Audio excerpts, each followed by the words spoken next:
সবাইকে যে একমত হতে হবে এটা যারা চিন্তা করে এটা একটা বাকশালী চিন্তা। যেখানে ঐক্যমত হয়েছে সেগুলোর বাইরে সংস্কার করার কোনো সুযোগ নাই।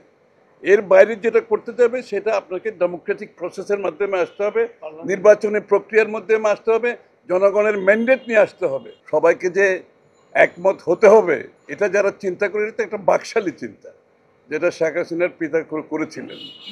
কারণ বিভিন্ন দলের বিভিন্ন দর্শন, চিন্তা ভাবনা থাকবে, ভিন্নমত থাকবে।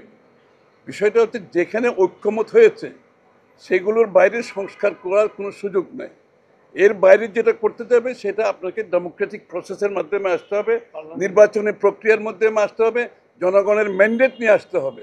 সুতরাং যেগুলো ঐক্যমত হয়েছে এই বিষয়গুলো জাতির সামনে কেন তুলে ধরা হচ্ছে না, এটাই প্রশ্ন। অলরেডি সবাই সাবমিট করে দিয়েছে, অনেক দিন সময় চলে গেছে, আলোচনা শেষ। আপনি এটার জন্য এক সপ্তাহের বেশি সময় লাগে না। কোথায় ঐক্যমত হয়েছে জাতিকে জানান, কোথায় ঐক্যমত হয়েছে জাতি জানুক, এবং ওই ঐক্যমতের ভিত্তিতে আমরা সনদ সই করে দিয়ে নির্বাচনের দিকে এগিয়ে যাই। খুব সহজ ব্যাপার, এর বাইরে যাওয়ার তো কোনো সুযোগ নাই। বান্ডেল থাকলে প্রতি সেনমানিতে টাকা বাঁচবে। বিকাশ সেনমানি বান্ডেল কিনে জিতুন প্রতি লেনদেনে।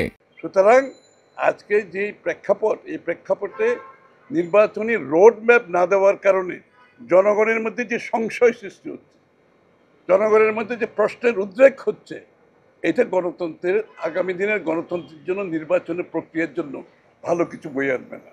যত তাড়াতাড়ি সম্ভব নির্বাচনে রোডম্যাপ দিয়ে আশ্বস্ত করতে হবে জাতি গণতন্ত্রের দিকে যাচ্ছে, জাতি গণতন্ত্র ফিরে পেতে যাচ্ছে, এবং গণতন্ত্রের বাহক হচ্ছে নির্বাচন। তার মাধ্যমে আপনি গণতান্ত্রিক ট্রানজিশনে যে যাবেন এটা জাতিকে জানতে হবে। এটার জন্য দেশের ভিতরে প্রস্তুতি আছে, দেশের বাইরে প্রস্তুতি আছে। ভারত যেটা বলেছে, এই যে বিনিয়োগকারীরা যারা আসছে বাংলাদেশে তাদের সবার একটা প্রশ্ন, শেষ প্রশ্ন হচ্ছে নির্বাচন কবে হবে, এবং সবাই জানতে চায় কবে নির্বাচন হবে, এবং নির্বাচনের পরে তারা সিদ্ধান্ত নেবে। দেশের ভিতরের বিনিয়োগকারী, দেশের বাইরের বিনিয়োগকারী, শুধু বিনিয়োগ তো নয়, যত স্টেক হোল্ডার বাংলাদেশের সাথে কাজ করছে সবাই সিদ্ধান্তের ব্যাপার আছে। সবাই অপেক্ষা করছে নির্বাচনের জন্য। সুতরাং যেখানে ঐক্যমত হয়েছে এগুলো ডিক্লেয়ার করেন, সনদ সই করে দিয়ে নির্বাচনের রোডম্যাপ অতি সত্বর দিয়ে এই সংশয় থেকে জাতিকে মুক্ত করে দেয়। সবাই গণতন্ত্রের পথে চলতে চায়, সবাই গণতান্ত্রিক অর্ডার ফিরে পেতে চায়, বাংলাদেশের মানুষ তার মালিকানা ফিরে পেতে চায়। ধন্যবাদ।